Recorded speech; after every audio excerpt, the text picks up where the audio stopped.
Muy bien. Buenas tardes, todas, todos, todes. ¿Cómo les va? Las mujeres mueven el mundo, es muy cierto. Es muy cierto. Lo han demostrado muchas veces a lo largo de la historia. Como también a lo largo de la historia, otros se ocuparon de invisibilizarlo, que no se viera. En verdad, charlaba ayer con mi maestra en igualdad, que se llama Vilma Ibarra, que está con el memorándum del fondo y no pude estar. De lo grave que es vivir en una sociedad que no iguala, y de lo grave que es vivir en una sociedad que culturalmente piensa que el hombre tiene cierta posición de dominio sobre la mujer.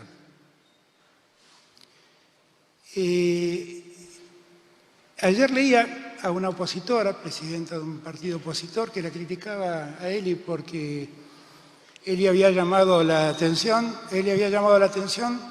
por un hecho atroz que habíamos visto, que es ese abuso y violación de una chica por parte de 6 hombres. Y en verdad, lo que Eli hacía en ese tuit era llamarnos la atención a todos nosotros, porque en algún lugar anida la idea de que los hombres pueden tener como objeto de divertimento a una mujer. Eso es horroroso. Eso es horroroso, por donde se lo mire. Y de verdad, eso pasa. Lo primero que hace falta entender, para poder cambiar las cosas, es entender lo que pasa. No se puede cambiar la realidad si uno no asume la realidad. Y lo primero que hay que decir es, ¿qué nos pasa? La verdad es que este mensaje que voy a proponerles en este acto, donde empieza un momento para recordar que las mujeres mueven el mundo, es una serie que empieza acá, sigue en Tecnópolis, y que yo celebro, y que seguramente culminará con el Día de la Mujer. La verdad, voy a hablarle más a los hombres que a las mujeres. Esa es la verdad. Porque en el siglo XXI debería darnos vergüenza que la desigualdad exista. A nosotros los hombres, les digo, porque si tan machos somos, hicimos este mundo. Muchachos, esto está mal, esto hay que cambiarlo. Y esta desigualdad no se tolera. No nos hace mejores, nos hace horribles. Recién le aplaudían a Ceci, a Eli, cuando decía que habíamos entregado 128.000 planes para ayudar a mujeres, que con esos planes tratamos de protegerla de la violencia de género. Vergüenza nos tiene que dar que haya 128.000 mujeres que tengan que recurrir al Estado para preservarse de hombres que las castigan. Vergüenza tiene que darlos. Es absolutamente cierto que vivimos en una sociedad donde esa desigualdad existe, y además esa desigualdad a veces también se profundiza con reacciones que uno ve, homofóbicas, que atacan la diversidad. ¡Asco me da vivir en una sociedad que no acepta la diversidad!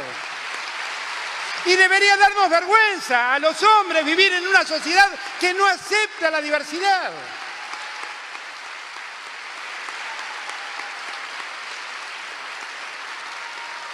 De verdad que yo siento que estos son momentos para que reflexionemos como en conjunto, como sociedad. Y que en este tiempo la mayor reflexión la tenemos que hacer nosotros, los varones. Somos nosotros los que tenemos que hacer la primera reflexión. Porque esto existe, porque hay una cultura dominante que piensa que hay un sexo dominante por sobre otros. Y eso es mentira. Punto. No lo discutamos más. Nadie tiene una posición de privilegio en esta sociedad en función de su género o de su sexo o de su identidad sexual. Nadie. Ni un hombre ni nadie. Nadie. Todos somos iguales, todas somos iguales, todos somos iguales. Y tenemos que entenderlo. Y perdón que uno tenga que decir esto que parece obvio, pero miren, un sociólogo americano que leí mucho tiempo y que me gustó mucho siempre su obra, que se llamó Berger, en uno de sus libros, no me pregunten cuál, porque ya ni me acuerdo cuál fue, decía que la mayor muestra de decrepitud de una sociedad es cuando esa sociedad discute lo obvio. Y esto que estamos discutiendo es una obviedad que no podría ocurrir más. Y habla de la decrepitud de la sociedad argentina, que todavía tiene que discutir cuáles son los derechos de la mujer, cuáles son los derechos de cualquier persona con su identidad sexual y cuáles son los derechos que los hombres deben respetar respecto de los otros. Es eso lo que nos pasa.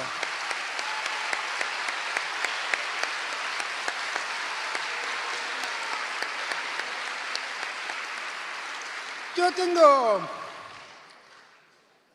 como decía antes, Vilma durante muchos años me picó la cabeza, tac, tac, tac, tac, tac, todos los días, con el tema de la igualdad.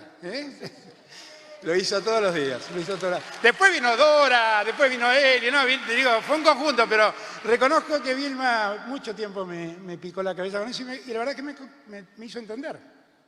Porque yo también vivo en esta sociedad donde a los hombres nos cultivan con estas lógicas.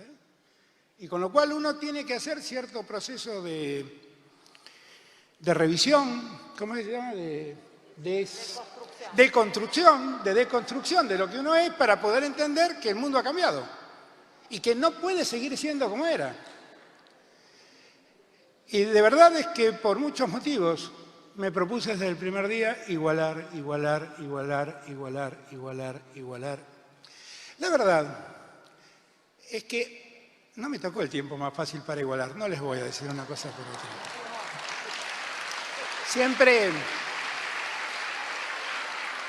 Siempre me acuerdo un día que estábamos en Olivos y seguíamos trabajando en el medio cuando la pandemia nos molestaba mucho, nos perseguía mucho, que un día vinieron Nelly y Dora y me vinieron a buscar porque había un Zoom con un montón de mujeres de todo el país. Y yo estaba tapado de problemas de la pandemia, estaba tapado. Íbamos caminando, ¿no? con Dora y Dora me incentivaba a que yo tome noción de la importancia del Zoom que íbamos a tener en ese momento.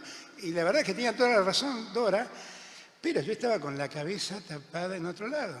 Y siempre me acuerdo que le dije a Dora, es una broma, entiéndanlo bien, ¿no? Estaba Eli también.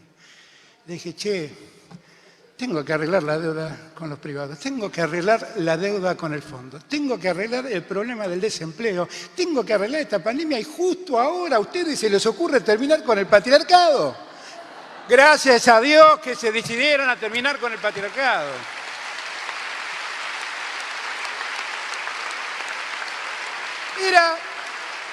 Fue un momento muy difícil, seguramente, fue un momento muy difícil el que nos tocó vivir a todos, a todas, a todes.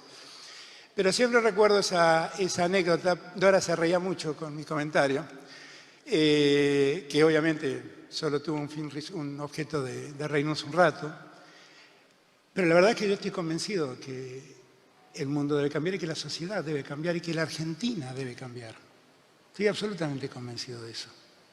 Y que cambiar significa ganar espacios al respeto. Y la mejor forma de respetar es igualar al otro. ¿Dónde se pierde el respeto? Cuando uno trata con distancia al otro. Cuando uno marca una distancia respecto del otro. Esa es la peor desigualdad. Finalmente somos todos lo mismo, seres humanos en esta tierra. Y no debería haber ninguna razón para que uno sea más que otro. Objetivamente no debería haber ninguna razón. Es cierto que todo lo que mencionó Elizabeth recién cuando planteó lo de cómo el mundo se concentra su riqueza y toda la desigualdad que eso genera, es cierto que eso es así, y es una desigualdad muy odiosa, pero hay una desigualdad que nosotros podemos proponernos terminar. O sea, es más difícil terminar con este capitalismo financiero tan perverso y tan macabro que concentra riqueza en pocos y distribuye miseria en millones. Pero no es difícil que nos respetemos los unos a los otros. No es difícil.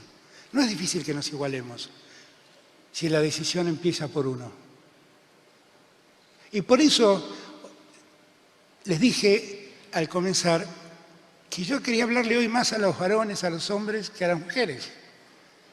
Porque las mujeres han entendido y pelean, y bienvenido que peleen. Y todas las identidades de género han entendido y pelean por su espacio, y bien que lo hacen. Pero los que más resisten de entenderlo el tema son los hombres. Son los que más resisten. Miren, yo vengo de esa misma cultura, vuelvo a repetir. Vuelvo a eso. Yo estoy... me perdiste, che, ¿qué estaba hablando?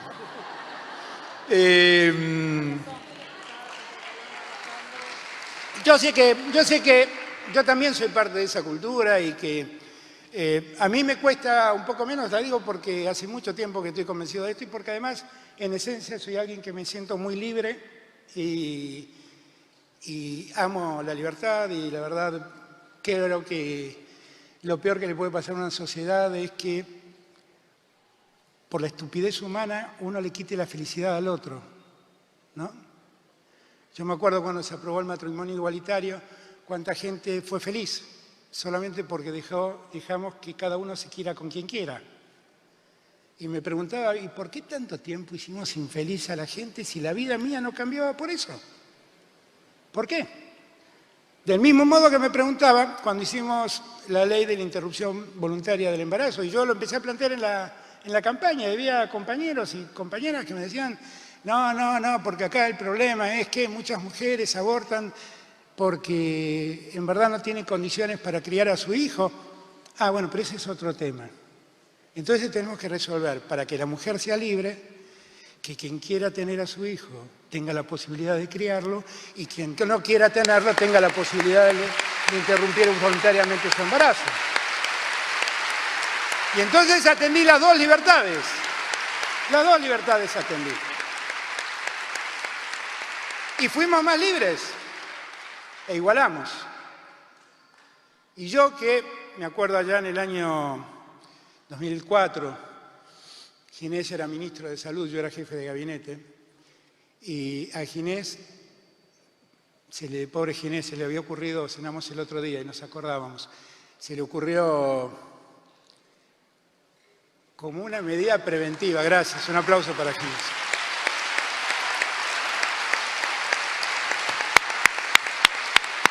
A Ginés se le había ocurrido que como un mecanismo de educación sexual y de prevención también profiláctica, repartir preservativos en la calle. Y se armó un bodrio alucinante con el pobre Ginés. Un capellán del ejército dijo que había que tirarlo al río a Ginés porque hacía esas cosas, pero alguien descubrió que yo estaba dando un curso en la facultad que era una materia del ciclo profesional orientado, que se llamaba El aborto, reflexiones acerca de la conveniencia de su punición. Y claro, a los 10 minutos caí en la volteada con Ginés. Esas locuras pasaban en Argentina. A alguno le molestaba que reflexionemos sobre si en verdad tenía sentido castigar penalmente el aborto. Esas locuras nos pasaron. Bueno, fuimos avanzando, fuimos ampliando derechos, ampliamos muchos derechos. Yo siempre digo que Cristina en su primer gobierno fue una máquina de ampliar derechos, con la asignación universal por hijo.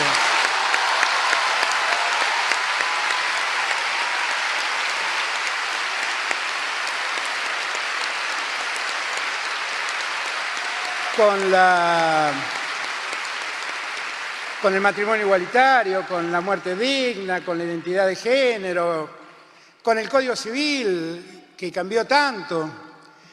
Y la verdad es que yo estoy empeñado en ganarle a Cristina, dar más derechos y ampliar más derechos, porque Cristina con eso hizo una mejor sociedad. Y en verdad vamos a seguir trabajando para que esos derechos sigan ampliándose. Y, una vez más, lo que tengo que hacer es pedirle a mis amigos, amigas de mi sexo, que por favor abramos la cabeza de una vez y para siempre. Yo he tenido que sacar, digo, para que entendamos, y yo me hago cargo también, pero que entendamos a dónde llegamos. He tenido que sacar un instructivo para que entiendan los ministros que tienen que nombrar mujeres en el gabinete.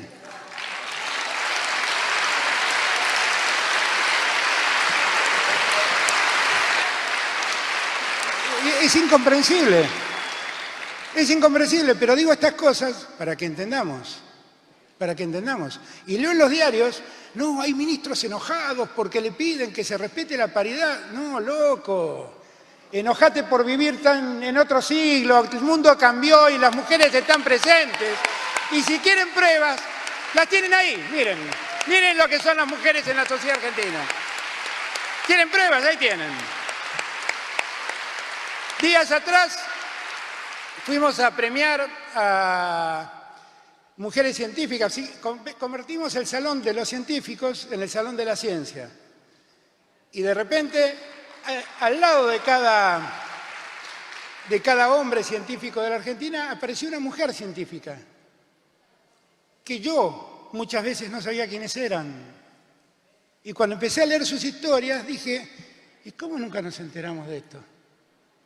Porque cuando uno pregunta, dame el ejemplo de una mujer científica, sale Marie Curie en el acto, ¿no? Y nos cuesta conseguir otra. Bueno, vayan a ese salón que hay por lo menos 8 o 9, y hay miles de mujeres científicas que han aportado a la Argentina. Y fui al CONICET y me enteré que el 60% de nuestros investigadores que son mujeres.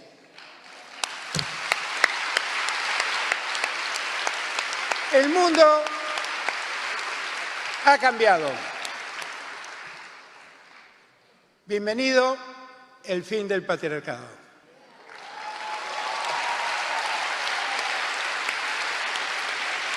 Yo las invito a que no bajen los brazos, que sigan demandando más igualdad, porque la desigualdad además se ve en muchas otras cosas, no solamente en el acto discriminatorio o en la violencia. Se ve en el trabajo. Cuando para el mismo trabajo hay un sueldo para un hombre y un sueldo para una mujer. Se ve permanentemente en el criterio selectivo. Y se ve también la desigualdad cuando vemos, por ejemplo, en materia de cuidados de personas, cómo es la mujer ha trabajado y trabaja naturalmente, me animaría a decir, vocacionalmente, por cuidar al otro, y ese trabajo nunca es reconocido. ¿Y eso por qué? Es porque es mujer, porque la mujer nació para cuidar. ¡No! Todos nacimos para cuidar. Todos nacimos para cuidar. Y como todos nacimos para cuidar, tenemos que recompensar el trabajo que todos hacen. Así que les pido que en esta semana donde ustedes dicen que mueven el mundo, primero nos dejen algunos hombres decir que nosotros también queremos moverlo. Y segundo y fundamentalmente, decirles a todos, a todas y todes, que tenemos que construir una sociedad más justa. Y que una sociedad más justa solo es posible si nosotros nos decidimos a igualarnos entre nosotros. De otro modo, es más difícil.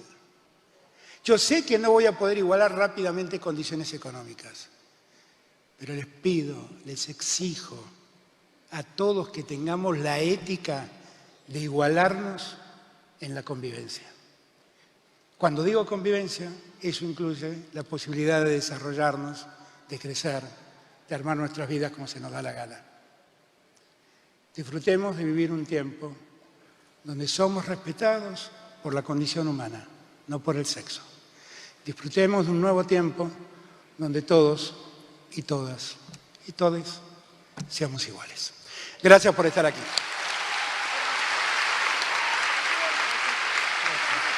Con las palabras del señor presidente de la Nación, queda inaugurado.